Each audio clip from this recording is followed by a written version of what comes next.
From Pikeville to Paducah, all points in between. Wildcat Sports Talk. You know what I mean? Adam Webb, Tim Branstetter. Say the names out loud. It don't get better.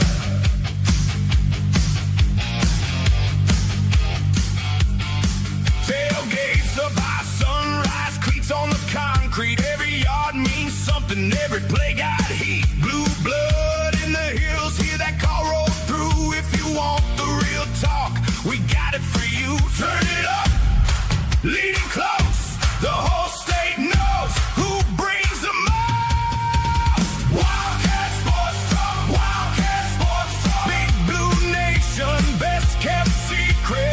Friday nights at 7 p.m. Wildcat Sports Talk, Wildcat Sports Talk. From tip-off to kick-off, we keep it lit. Welcome, everybody, into what is going on 6 years now. Big Blue Nation's best-kept secret. We are Wildcat Sports Talk. My name is Adam Webb. We'll be talking to Tim Branstetter a little bit later. He'll be on the road. We'll check in with him. I've also got Tristan from A Sea of Blue coming up on this episode. We're not going to take any of your comments or calls because we've got a lot to address, and I'm just going to go ahead and address the garbage right now, okay?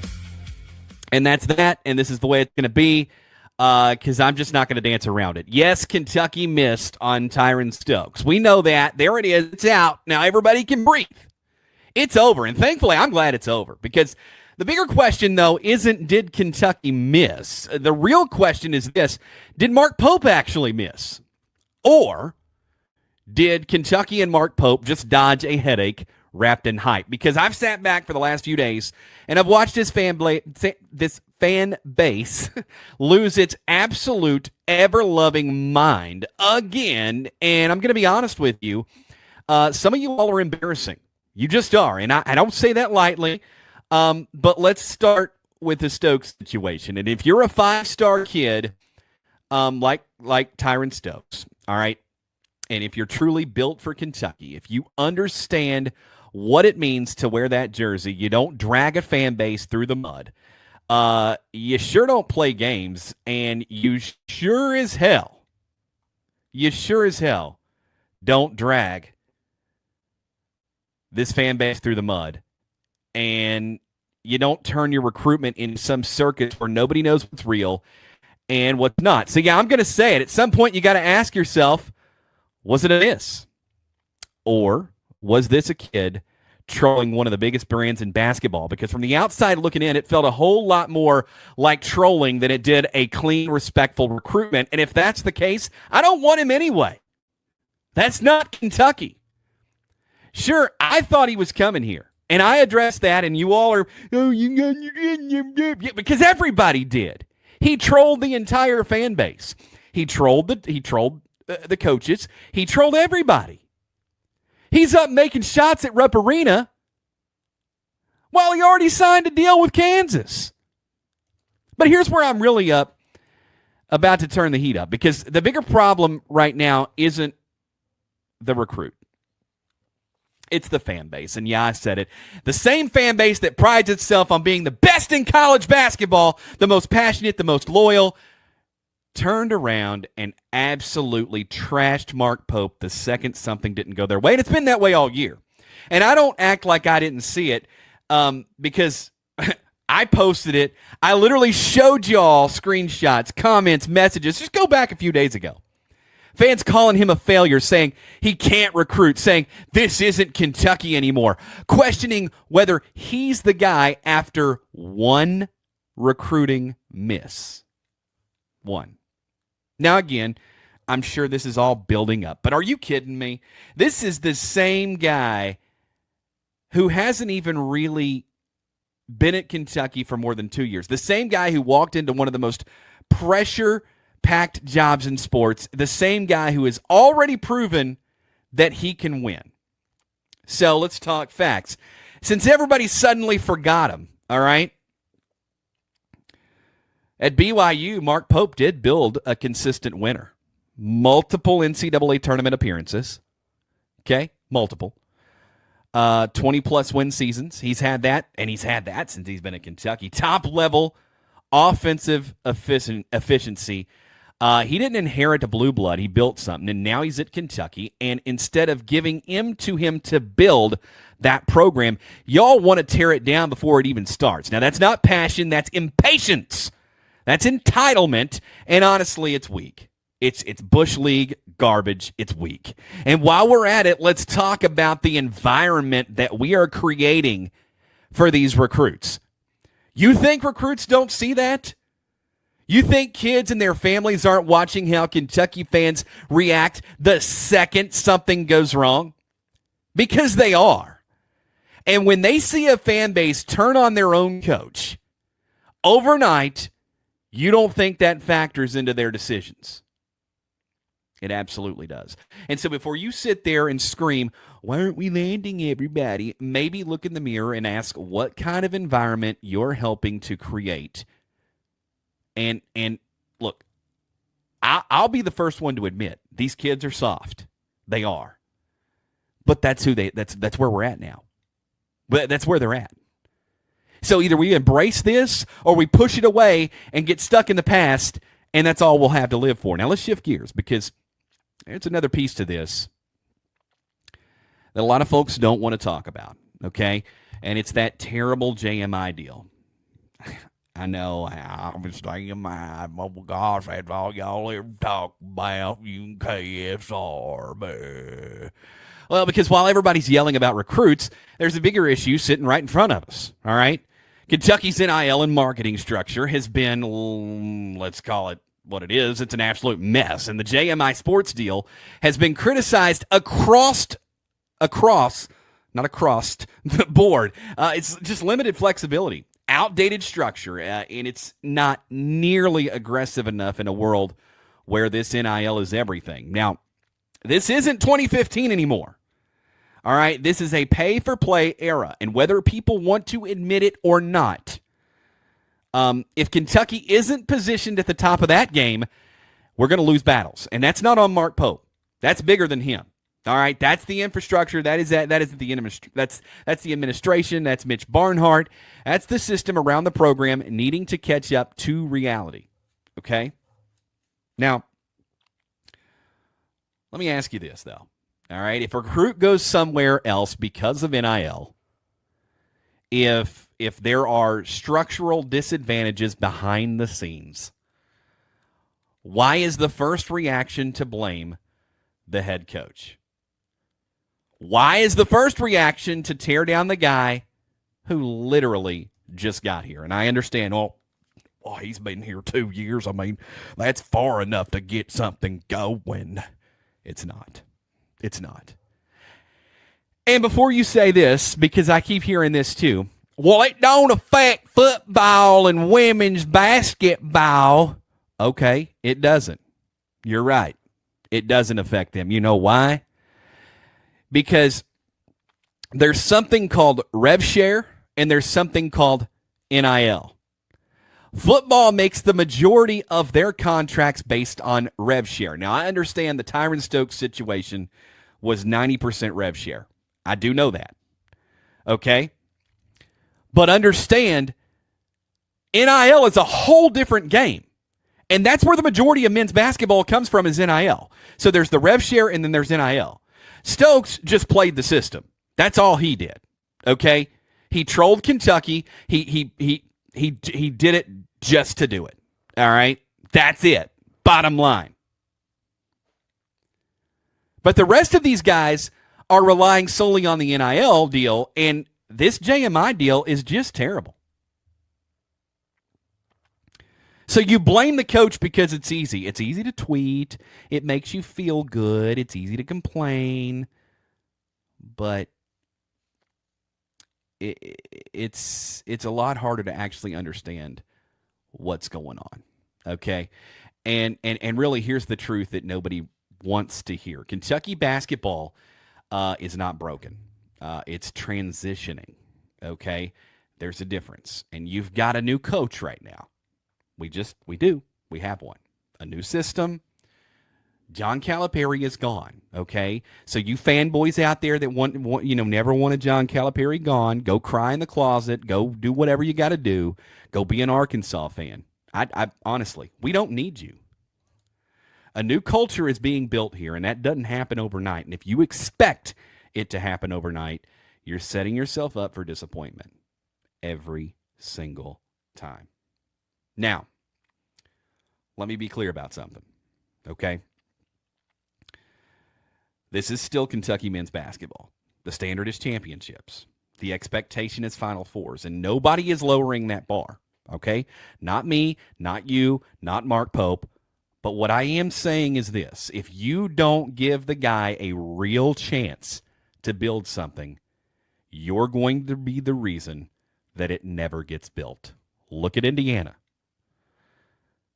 As for Stokes, good luck to him, seriously. No hard feelings. Kentucky's going to be just fine because this program has survived bigger losses than Tyron Stokes, and it will continue to survive. I cannot wait. I can't wait till we go play them. I really can't. We're going to beat them. It's going to be glorious, and you guys are going to be very happy. But the fan base, that's the part that needs to tighten up. All right? We got to come together. Okay, because the best fan base in college basketball isn't about what you say when things are going great. It's about how you respond when they're not. And right now, too many of you all are failing that test. So here's my message. Trust the coach. Fix the system. Stop overreacting. And remember who we are. Because Kentucky basketball doesn't need saving. It just needs time.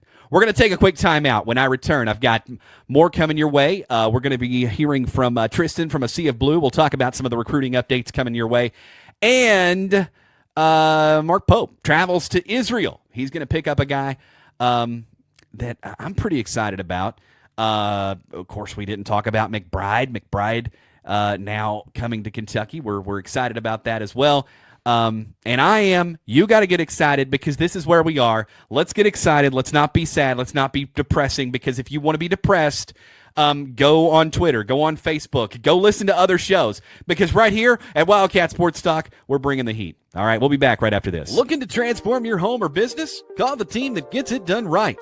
Early Wine Painting in Paris, Kentucky. They're fully bonded and insured. From clean professional interior and exterior painting to eye-catching custom epoxy coatings for your garage or basement, they bring your space to life. And you want that sleek, modern finish? Ask about polished and dyed concrete that turns heads the second people walk in. Quality work, honest pricing, results that last. Call 859-588-3490 today and let Early Wine Painting take your property to the next level. That's Early Wine Painting, 859-588-3490, where your vision meets real craftsmanship.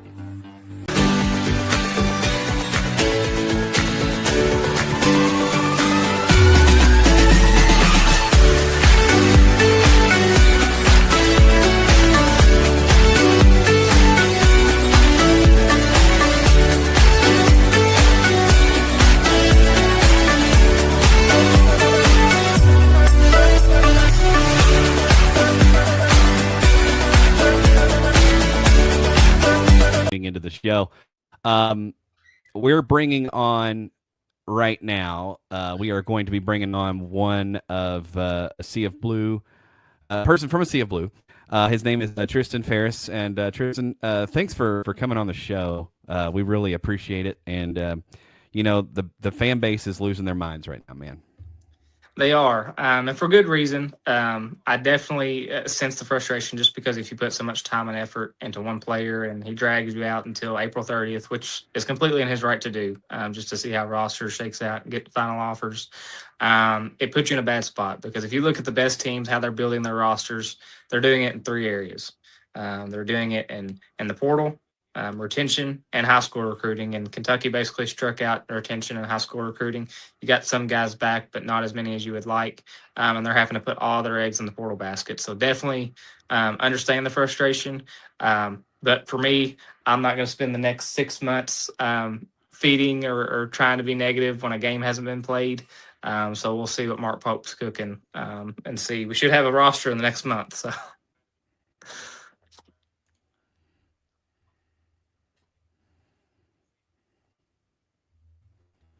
Yeah. Right. Right. Yeah. And man, for me, yeah. So going back to that, um, I've tried to figure out the Tyron Stokes situation, and it's nearly impossible to understand. But I mean, the best thing that I've been able to come up with is he trolled Kentucky. He did. He gamed us. He did to an extent. I'm more frustrated. My criticism is more with the Kentucky staff and kind of you should have pivoted. And hindsight's 2020 when I say that. You kind of put all your eggs in the basket and you had to wait till the end just to how things played out. So I do think that Tyron Stokes, the way he gone about some things was certainly trolling in terms of putting the Kentucky game on the background, getting the tattoo at the same time. Even yesterday, he said, Charles Barkley said, I see a lot of blue, and he said, don't get too excited during his press conference. So definitely went with the trolling. But I just think that he's the easy target for Kentucky fans to be upset at because he's the guy that made the decision, right? I just think it's more so that the criticism needs to be on just pursuing one guy. You got 14 guys on campus and didn't get any of them. That's where my criticism lays. Yeah, and I get that. And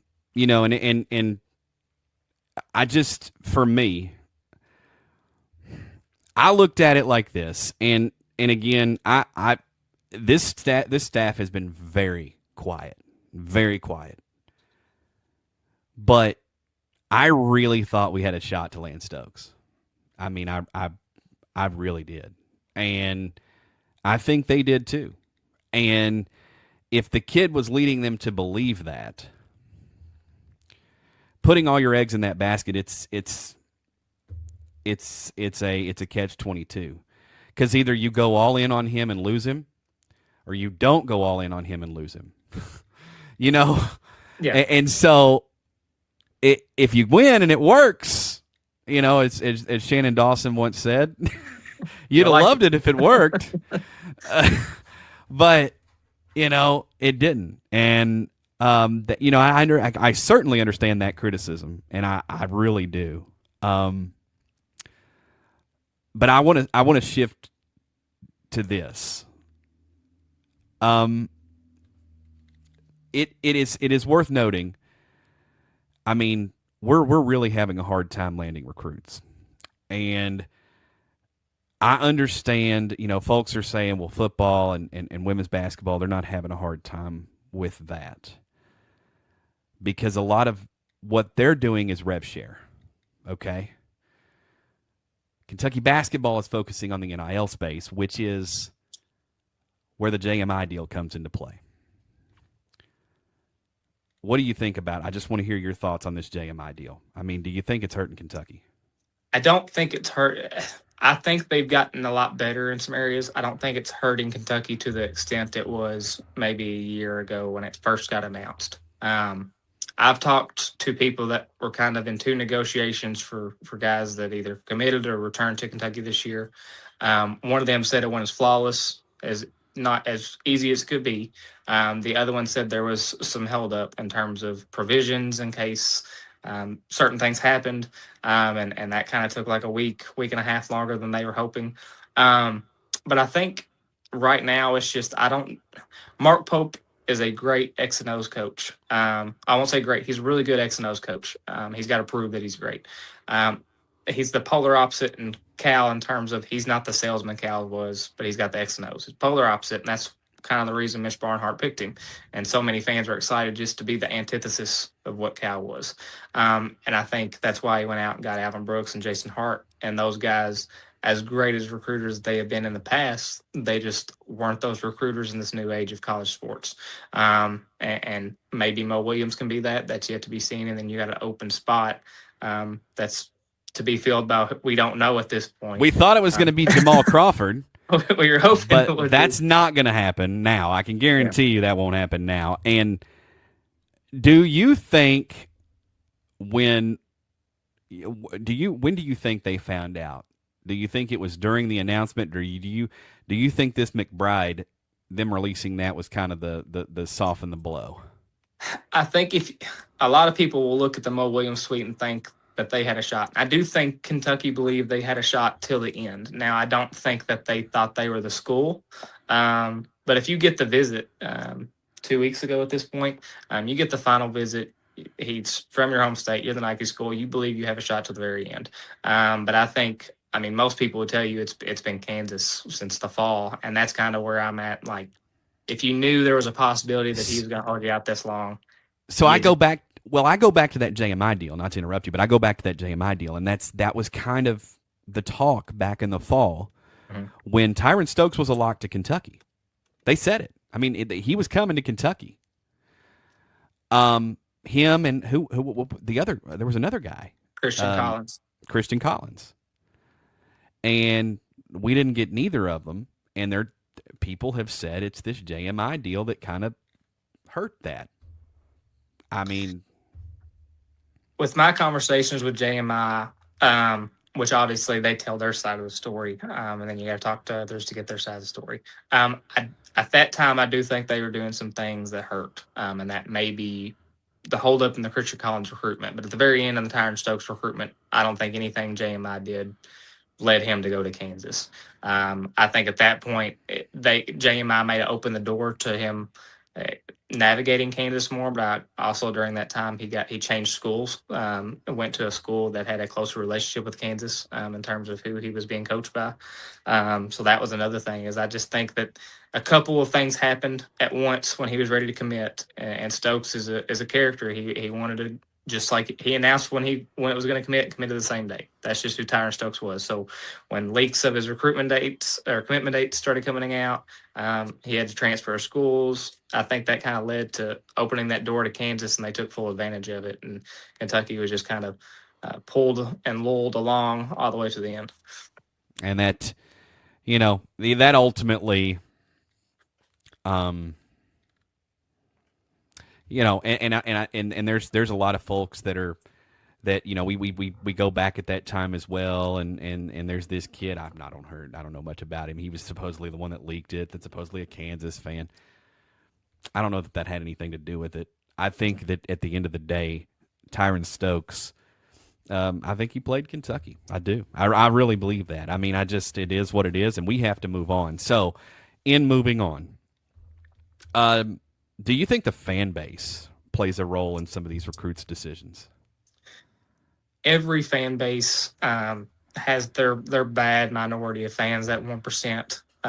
In Kentucky's case, that 1% is bigger than just about every other fan base, so it makes it seem Right. louder. And I do think that probably plays. I mean, every coach is using that to negatively recruit against Kentucky. It's not anything that's been new. Now, the social media aspect has kind of blown it up here in the last couple of years, just because of social media. These players are on it more and more, and they can try to get away from it, but they just don't. So I think that plays a small part, but not as big as a lot of people think. And then, how excited are we about these new guys that are coming in? We got is it? I'm trying to let me try to pronounce this name. Is it Usman Njai?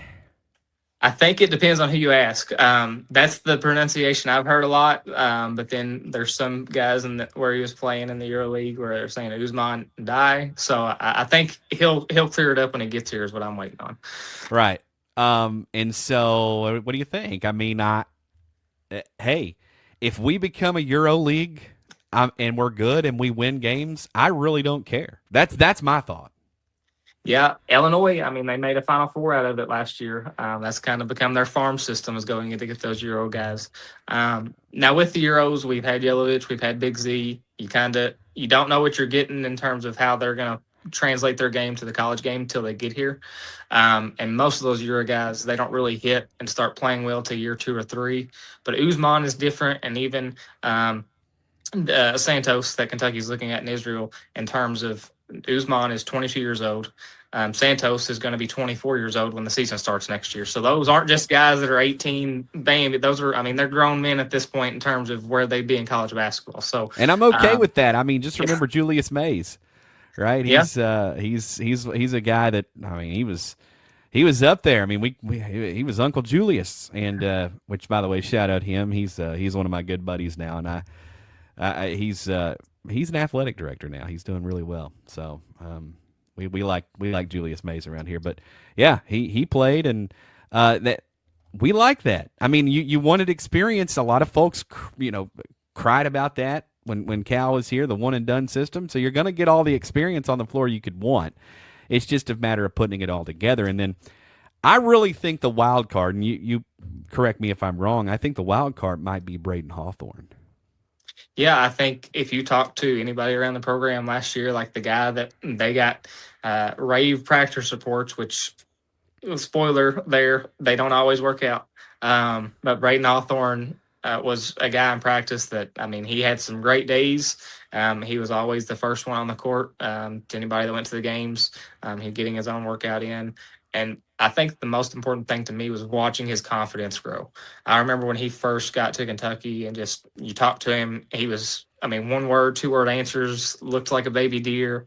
Then you talk to him in April, the dude's put on almost 30 pounds of a little bit of fat and muscle. They were making him eat so much. But he sounded like a completely different player in terms of how he was answering questions, the confidence he had. And I think being in the program for a year, he wanted to be back. Now he's got his brother to make him even more comfortable, just to add some depth for Kentucky there. I think Braden Hawthorne, and if you look at that recruiting class, a lot of those guys are going in the draft this year. So it's a pretty good recruiting class to come from. And so maybe Braden Hawthorne is the diamond in the rough there. Somewhere in the 30s or 40s was the final. But I think he could definitely play a role with this team. Yeah, I'm excited about him. And, you're looking at down the line. I think Wilkins is a really good pickup. I think Zoom Diallo is going to be a lot better than people think. And I'll be honest with you, I'm just happy we've got some guards. That's what, we've really been lacking is guard play. And I think last year, Mark Pope brought a team on that was all about defense and not so much about offense. And I think that's not his system. He doesn't coach defense. He coaches an offensive-minded type team. And my thing is I think Kentucky fans are going to have to settle for the fact that it may take us scoring 90 to 95 a game to win by 10. But that's where we're at. And I think we just have to kind of accept that as this is who Mark Pope is, let him cook. And I'm curious to because this team, you touched on the offense, but this is going to be kind of a different offense that he's ran. It's not the Lamont Butler team.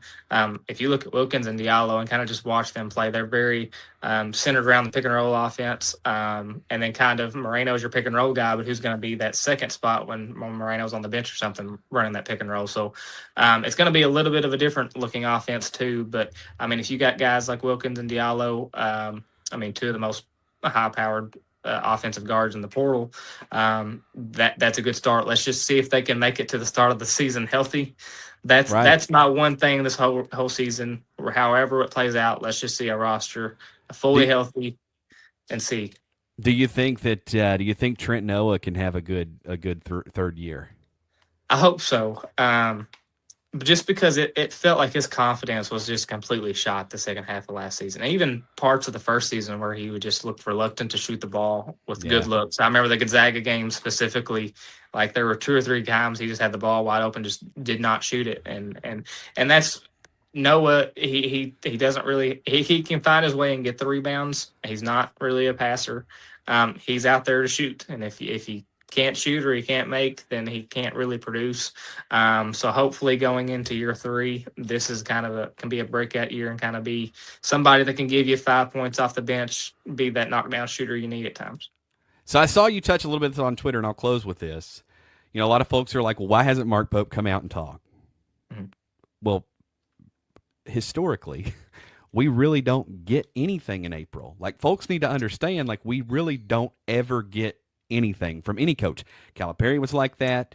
I mean, going back as far as Tubby Smith was like. I mean, we really didn't get a whole lot until usually mid-May. Mhm. And, and I think, I mean, if you look at Pope's first 2 years, that's when he started talking was mid-May. Yeah. So just going back and touching on that. I mean, you're kind of there. You're connected in Lexington, so do you think that within the next couple of weeks we'll hear something? I fully expect to hear from Mark Pope by the end of May, just because he's not one to just run away. I know that's kind of been the narrative, is he's evading the media. I guess I'm going to pull you into this, just kind of as I'm, because I'm trying to look for anything, because I have a lot of contact, got a lot of former players.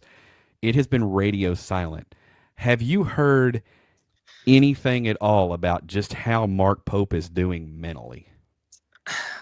That's one thing. I'm sure that's kind of the part of the radio silence, I think, is just throughout the season, we kind of watched what he said. And every word was being analyzed. And I do think there were there were certainly up and downs for him mentally throughout the season. And so I think that may be a part of him going radio silent, is just kind of the only way to tune out the noise is to completely tune out the noise. You can't listen to what the media is telling you. So I think that's part of the approach. I don't know if that's the smartest approach. But I mean, it's got to weigh on the guy. He's not. I mean, it's said, and it's kind of, I guess, maybe a little bit too. I'm not sure what the word would be, but he's one of us, right? I mean, he played here. Yeah. I mean, he was a fan of Kentucky before he was the coach of Kentucky. This is his dream job. So when he's not fulfilling the standards and he sees the fan base just, and I don't think the fan base online is the fan base as a whole. And that's one thing, but that's what you see. So if that's constantly what's being put in front of you, it's going to make you feel some type of way and impact you negatively. So I certainly think it's at some effect. It has had a negative effect mentally. Yeah, and that's kind of like, I mean, that's the whole part to this that a lot of fans aren't really talking about, and a lot of media members aren't really talking about is how's our guy doing? Because we love the guy. We do. I mean, you can't help but if you were on the floor at Rupp Arena, when he was, when he did his press conference, Tim and I were sitting there and I was on the floor, looked around, looked at Rupp Arena, and I'm just going, my goodness, this is a special moment, and this guy gets it. And so, his team, his program, the program that he's put blood, sweat, and tears to, not only as a coach but as a player, it's got to be weighing on him. And yeah, I just hope he's, and he's strong. He'll take it, yeah. and he'll fix it. And I think that we just have to. We don't have a choice, really. But my whole point is, we just have to give the guy a chance to cook. Now, next year maybe. I do think this is a make or break season. I do, but I think we're going to be all right. But I'll ask you one last, just kind of quick question, then we'll get out of here. What does Mark Pope have to do next year to keep his job? I think it could be a couple things, and I think I want to just backtrack just a little bit. I think so many people are frustrated at Mark Pope because he, as the UK men's basketball coach, you're the de facto face of UK. And there's just been a lot of frustration at the football program, the athletic department. So, but the football program, you fired your coach. You got a new coach. You can't be mad at him. Your athletic director's leaving. You can't be mad at him too much. And that leaves Mark Pope. So I think that's where a lot of the frustration comes from, or sent to. But as far as this season, I think just having Kentucky's had good regular seasons. Like that first regular season, getting some of those big wins was fun. But let's finish top 3 in the SEC for the first time in a while. Let's make it to the weekend of the SEC tournament. I think it doesn't have to be just one thing, but if he can go beat Indiana, beat Louisville, or you're going to have Kansas, you're going to have North Carolina. If you can go like 3-1 in those games, you can have a top 3, top 4 team in the SEC and get that bye to Friday and make it to the semifinals, and then maybe win a game or 2 in the NCAA tournament at least. I think all those culminating would give him the momentum to have another year. Now, let's say you lose to Louisville, you lose to Indiana, you maybe beat one of Kansas or Carolina. You finished ninth again in the SEC, and you only won one game in the SEC NCAA tournament. I don't think that's good enough to keep your job. Yeah, I think I'm with you on that. I think a Sweet 16 probably seals it with him. I think he'll be all right. And I do know at this point, we know that Kansas game is going to be his most analyzed game he's ever had in his life. And I promise you, Tyron Stokes will have all the smoke he can get.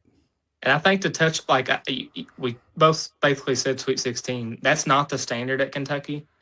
But at the same time, if you're letting go of Mark Pope, you're going to have to be sure of who you're getting next. We've seen it with the North Carolina job. I mean, they went how many options down before finally getting to Mike Malone. And they wanted Billy Donovan so bad, and it wasn't. Yeah, exactly. And so it could work out. Maybe the season goes bad, goes poorly. Hopefully, it goes great because we all want this to work. Mark Pope winning with Mark Pope would be special. That I mean, maybe Joe B. Hall just because his connections to the program when he got here. Tubby a little bit, but it would be special if Kentucky's able to win with him. But if not, you just got to be sure who you're going to get because you could end up. I mean, worse. Kansas might open. Yeah, Kansas might open. So I mean, if you got Kentucky and Kansas open in the same offseason, that would be.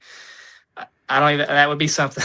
Yeah, that would be terrible. So, hey, listen, Tristan, thank you so much for joining us here on Wildcat Sports Talk. We appreciate you. I appreciate you having me on, man. Anytime. All right. We'll be back after this. You are listening to Wildcat Sports Talk. Welcome back into Wildcat Sports Talk. I want to thank you guys so much for tuning in here tonight. Sorry about this, but Tim cannot join us here tonight. Actually, I'm just doing a quick check-in because that's going to wrap up the show. I want to thank Tristan Pharis for coming on the show tonight. You know, he had some opinions that are definitely not mine. But I'm excited all the same for the future of Kentucky basketball. I think we're going to be just fine. I think all the fan base needs to understand it can be a whole lot worse. Remember that. Remember I said that because we know we've all been there before too. So that said, again, thank you guys so much for tuning in here tonight. And again, big shout out to Tristan Pharis from Asia Blue for being all a part of that and helping us to get some more insight into the program. Don't forget, same time, same place next week. We are Wildcat Sports Talk. Go Cats. From Pikeville to Paducah, all points in between. Wildcat Sports Talk. You know what I mean? Adam Webb, Tim Brandstetter. Say the names out loud. It don't get better.